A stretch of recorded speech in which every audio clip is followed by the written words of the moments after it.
Okay, that is going to be the first exercise of the day. And see here, for any transmission line, the impedance will be 50 ohms. So I'm initializing R0 equal to 50 ohms. 50 ohms is standard value. For a transmission line, the input impedance, the output impedance, everything should be equal to 50 ohms for perfect matching. So when you match your circuit perfectly, you get maximum power transferred from the source to your load. That is the reason why we fix everywhere it as 50 ohms.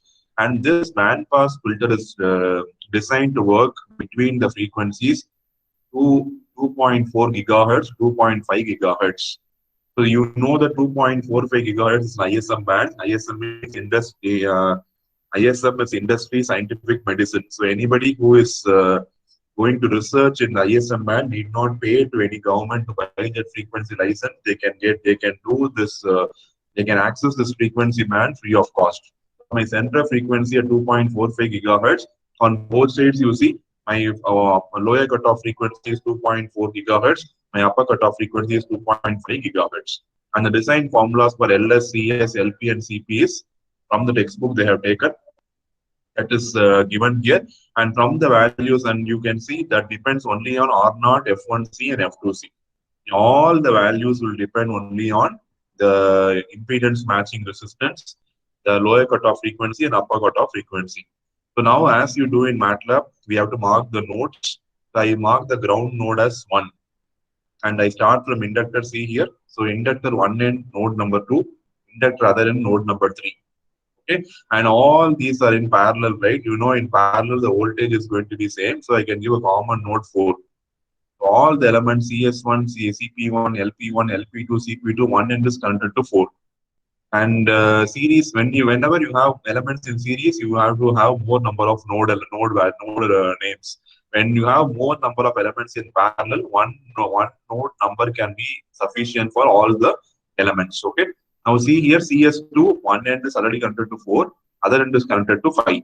And LS2, 1 end to 5, 1 end to 6. Now the circuit I have with the node numbers, just translate this into the MATLAB code.